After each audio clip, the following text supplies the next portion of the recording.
Hello, and welcome to the Allergica audio presentation.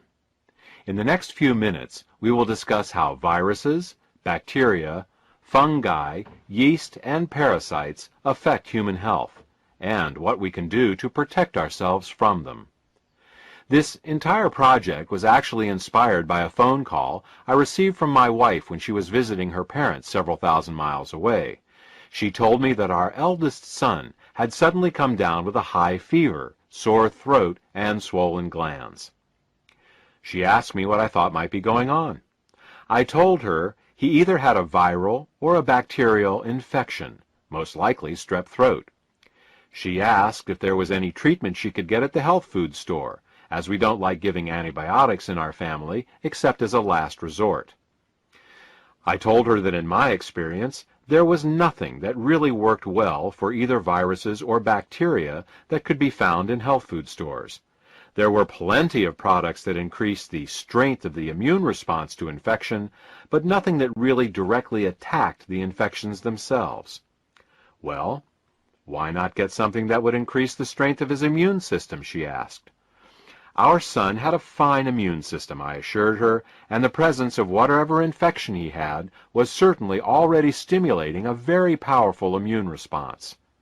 Taking herbal extracts to increase the activity of his immune system would do nothing, as it was already on high alert, churning out antibodies, natural killer cells, white blood cells, and all the assorted immune agents that were appropriate for whatever infection he had.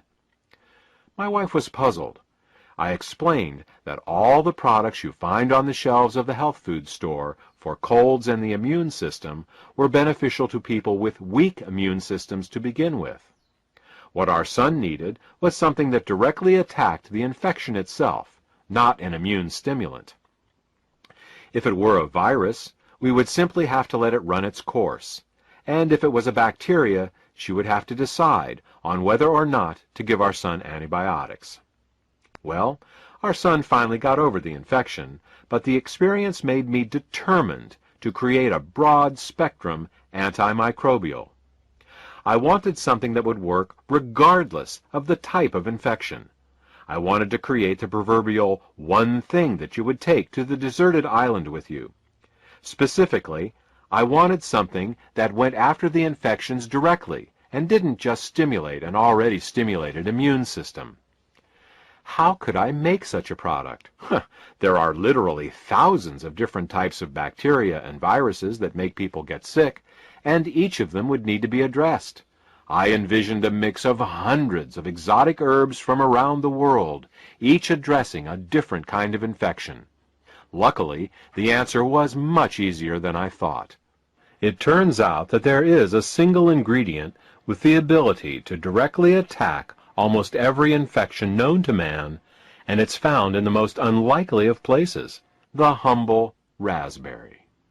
We'll talk more about what this ingredient is and how it works, but first, let's start with a little biological history lesson. It is currently accepted that man rests firmly at the top of the food chain. Unless we wander into the African jungle to be confronted by a lion, or go swimming in the mid-Atlantic and come face to face with a great white shark, we fear no animal. Even in these cases, we have technology to make us safe. We have guns to shoot lions and steel cages should we wish to get close to a man-eating shark and live to tell the tale. This invulnerability to other life forms is, however, an illusion.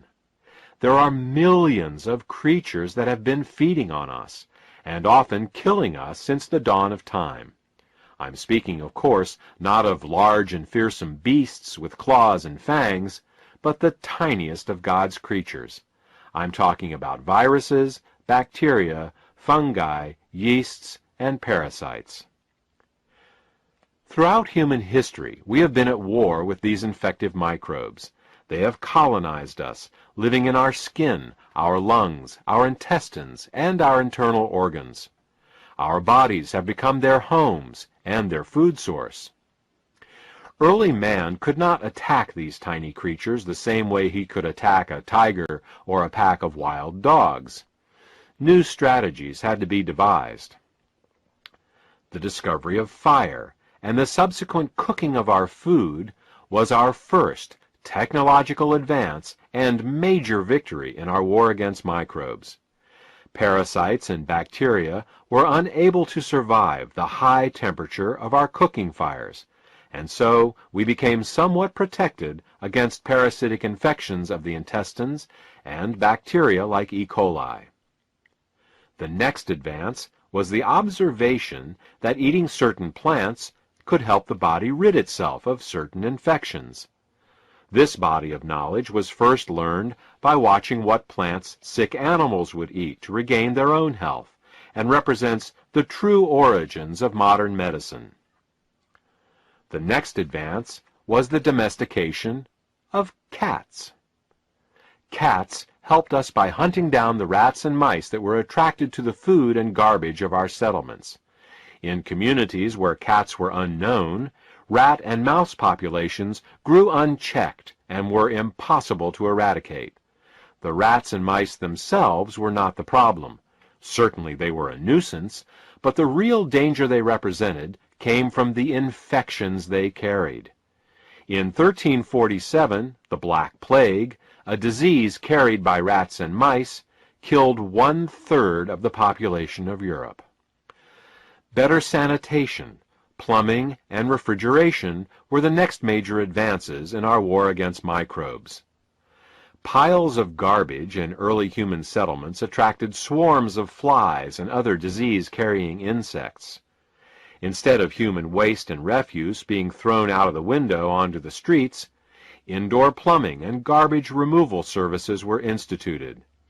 This resulted in a decrease in the number of these disease-carrying insects in and around our homes and places of work. Hot and cold running water made clothes and bedding easier to wash on a more regular basis, minimizing the mites and molds that made our blankets their staging ground for a nightly assault on our skin. Finally, refrigeration, first through the use of river ice, then dry ice, and finally modern refrigeration systems, slowed the growth of mold and bacteria on our food. All of these advances moved us forward. The most recent major advance was, of course, the discovery of antibiotics by Alexander Fleming in 1929. By observing that certain molds killed certain bacteria, he was able to discover penicillin. This led to both a deeper understanding of bacteria in general and also to an entire industry dedicated to searching out new and more effective ways to kill bacteria. We've come a long way in our understanding of microbes and our abilities to deal with them. Modern man lives in a mostly disease-free state. Still, the question remains, can we do better? Can we decrease the number of and severity of childhood infections? Can we prevent or shorten the length of the common cold? Can we rid ourselves of the chronic infections that make their homes in us? Can we finally win the war against microbes that was started so long? Let's look at the different kinds of microbes we face and see what can be done about them. The four major classes of infections are viruses, bacteria, fungi and yeast, and parasites. Let's begin with viruses. Viruses are among the most dangerous infections that we, as a species, have to deal with. Unlike other microbes that are typically spread by vermin or insects, viruses can spread directly from human to human through a sneeze or a cough. Smallpox killed some 500 million people last century, and influenza another 100 million in the 1918 outbreak alone. Now, with overpopulated cities where people are in close proximity, and given the ease of international travel, a single major viral pandemic would be much worse. According to the Centers for Disease Control, if another major influenza pandemic were to occur today, estimates are for 1 billion dead. While researchers work furiously to develop antiviral drugs, a truly effective broad-spectrum antiviral medication still eludes them. But we don't need to look to the apocalyptic to see the effects of viruses. Viruses are vastly underestimated as a cause of chronic disease today. It's not just the millions who currently suffer from viral infections, such as hepatitis C, AIDS, and herpes that are affected, but the average man and woman on the street. Everyone, without exception, is infected with the Epstein-Barr, cytomegalovirus, and herpes viruses. Most people are strong enough to keep these viruses from being much more than a low-grade nuisance, but they slowly eat away at our vitality, taking advantage of us when we are tired or under the weather. They are among the many opportunistic infections that wait for us to let our guard down. What is also generally unknown is that many of the conditions currently considered to be genetic in nature are in fact viral in origin. How does this mix-up happen? Firstly, viral infections are virtually impossible to detect, so unless you know exactly what you are looking for, you are likely to miss them. Secondly, viral infections also have the ability to cause genetic mutations in our DNA. Thus, in some cases, the genetic mutation that a scientist points to as the cause of a disease is actually the result of a virus he cannot detect. Many people today who are told that they have incurable genetic diseases actually have very curable viral infections. If you are dealing with a disease of unknown or genetic origin, or are just feeling run down, odds are you're dealing with a virus. Even though modern medicine has yet to come up with a truly effective broad-spectrum antiviral medication, there is a natural way to directly attack viruses. First, you need to understand a little bit about how viruses work. Unlike all other life forms, viruses are unable to reproduce on their own. Viruses reproduce by commandeering the machinery of our own cells, turning them into virus-making machines. Our own cells end up making the very viruses that can make us even sicker. While this is a very clever strategy for the virus, it does have one exploitable weakness. In order for a virus to reproduce and make us sick, it must first enter our cells. As long as it stays outside our cells, it can't hurt us. This is where we should focus. How can we keep a virus from entering our cells in the first place?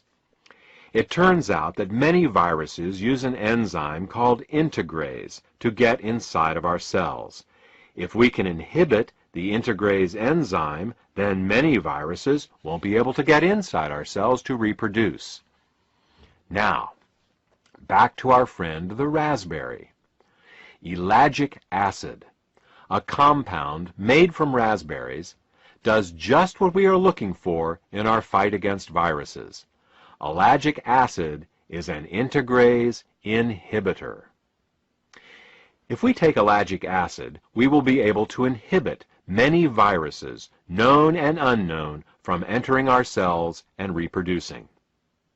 Now let's turn our attention to bacteria. The antibiotic revolution made once feared diseases like tuberculosis, staph, and strep manageable and often curable. Well, at least they used to be. Massive overuse of antibiotics in hospitals and in livestock management has given rise to the superbug. The superbug is antibiotic resistant and very aggressive. The very bacteria we once thought we had beaten are now making a comeback and threatening to wreak havoc around the globe. Right now, 2 billion people in the world, or roughly a third of the world's population, have tuberculosis, and antibiotic-resistant staph and strep run unchecked through our hospitals, often infecting and sometimes killing patients who come in for routine operations. This is understandable. Bacteria reproduce so quickly and mutate so easily that developing resistance to any particular antibiotic drug was only ever just a matter of time. What we need is a way to stop all bacteria, not just one type or another. Moreover, we need to find a way to stop bacteria at a level that they cannot mutate around. The deepest level of any life form is its DNA. Is there a way to affect bacterial DNA without harming ourselves?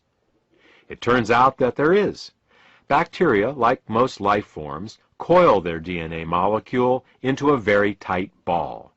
This coiling is required to fit the sometimes 10-foot long DNA strand into a tiny bacterial cell.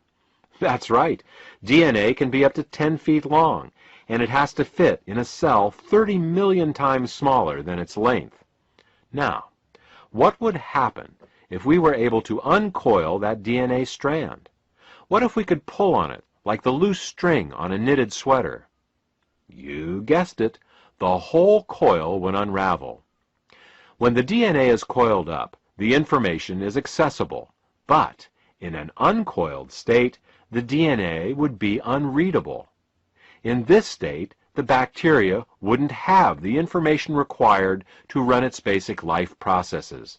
In other words, the bacteria would die. Here's an analogy to illustrate how this works. Imagine that you want to build your first house by yourself. Having never done this before, you decide to go to the library to get some books on basic carpentry and architecture. Unfortunately, when you get there, you find that a minor earthquake has knocked all the books off the shelves into a disorganized mess on the floor. You know that somewhere in that mess are the books you need, but it would take months to find them. It's the same when you unspool the DNA of a bacterial cell. The information, in this case the DNA, is still there, but it is inaccessible, and the bacteria dies, unable to get the instruction on how way to accomplish this task. Ah, the humble raspberry. It saves us again. That same ellagic acid compound we get from the raspberry that keeps the viruses from entering our cells also causes the DNA of bacteria to unspool. It turns out that all bacteria use an enzyme called gyrase to keep their DNA coiled, and ellagic acid inhibits this enzyme. Unlike antibiotics that only work on specific types of bacteria, ellagic acid inhibits all types of bacteria. Furthermore, since gyrase is not a human enzyme, inhibiting it is harmless to us. Now let's turn our attention to fungi and yeast. When people are infected with these microorganisms, they are literally molding, like a piece of bread or cheese left in the cupboard too long. Molds have been only a minor annoyance in the past 50 years, limiting themselves to ruining grain harvests and the occasional toenail infection. But times are changing. Toxic molds now commonly colonize houses and work environments, getting into walls and ceilings and ventilation systems. These molds can then transition into our lungs, where they may be impossible to eradicate. Chronic intestinal, fungal, and yeast infections are also on the rise. These intestinal infections bore holes in the mucosal membrane of the intestines, allowing undigested proteins to enter into the bloodstream, where allergic reactions ensue. Modern medicine has antifungal and anti-yeast medications, but the problem is that many of these are toxic to the liver and other organs. What would be useful is a way to attack these fungal and yeast infections without hurting our own cells. Is there some part of the life cycle of these two types of infections that we can inhibit without hurting ourselves? Well, it turns out that the same ellagic acid that stops viruses from entering our cells and causes bacteria to unravel their DNA also inhibits a key pathway in the life cycle of fungi and yeast. Fungi and yeast are types of plants, and so have a different type of cell wall than we do. Whereas our cell walls are made up of proteins and fats and are soft and pliable, their cell walls are made up of sugars, one of which is called chitin. This chitin is made with the help of an enzyme called chitin synthase 2, and fortunately for us, ellagic acid inhibits it. Without the ability to produce chitin, fungi and yeast cannot grow or reproduce, and given time, will die. and unlike common antifungal and anti-yeast drugs, ellagic acid has no known toxicity to our own cells. Since chitin synthase 2 is not a human enzyme, inhibiting it is harmless to us. The last type of infection to address is that of parasites. Many think that only third world inhabitants are at risk for parasites, but in fact, virtually everyone has some degree of parasitic infestation. Going to restaurants, owning animals, or traveling abroad virtually guarantees some degree of parasitic infestation. For the most part, parasites are happy to sit in your intestines and internal organs and slowly suck your blood. While there are many parasites that can kill a person, most parasites would rather suck as much life out of their host as they can without outright killing them. Parasites are the largest, smartest, and most evolved of the 4 infectious types, and so it makes sense that they have the best survival strategies. Unfortunately, most antiparasitic drugs have side effects worse than the symptoms of the original parasite itself. Is there some way we can deal with parasitic infections without hurting ourselves in the process? Again, ellagic acid and the raspberry come to our rescue. While the exact mechanism of how ellagic acid kills parasites is not fully known, it has proven itself against a number of different parasites. Current scientific thought suggests it has something to do with the glutathione reductase pathway, but that is beyond the scope of this presentation. This concludes our discussion regarding how ellagic acid can be used to suppress viruses, bacteria, fungi, yeast, and parasites. There is one more condition that ellagic acid has shown positive results with that we will discuss here, and that is cancer. In fact, if you look in the scientific literature, ellagic acid is better known for its ability to fight cancer than anything else. While there are several different ways in which ellagic acid both protects against cancer and helps fight against cancers that have already formed, the one we will discuss here is its ability to cause cancer cells to self-destruct. The technical term for this is apoptosis. Whenever a cell becomes cancerous, our DNA sends it a signal to self-destruct. This is one of the most powerful safeguards we have in preventing cancer, and it works the majority of the time. Unfortunately, it only takes one cancer cell capable of blocking this signal for a tumor to form. It is specifically those cells that are capable of overriding the self-destruct signal from the DNA that continue to grow and eventually form tumors. What ellagic acid does is to powerfully reinstate the self-destruct signal in cancerous and precancerous cells. Unlike chemotherapy, which damages healthy and cancerous cells alike, apoptosis, or cell self-destruction, only applies to cancer cells and other damaged cells that are no longer useful or safe to have in the body. There are other ways in which ellagic acid supports the body in dealing with cancer, including protecting our DNA from mutagenic chemicals, causing the growth cycle arrest of cancer cells, and protecting the cellular regulatory gene p53, but again, these are beyond the scope of this presentation. Ellagic acid is truly a remarkable compound. It inhibits viruses, bacteria, fungi, yeast, and parasites. It helps support the body in its fight against cancer. Ellagic acid is truly the one thing you would take with you to the proverbial deserted island.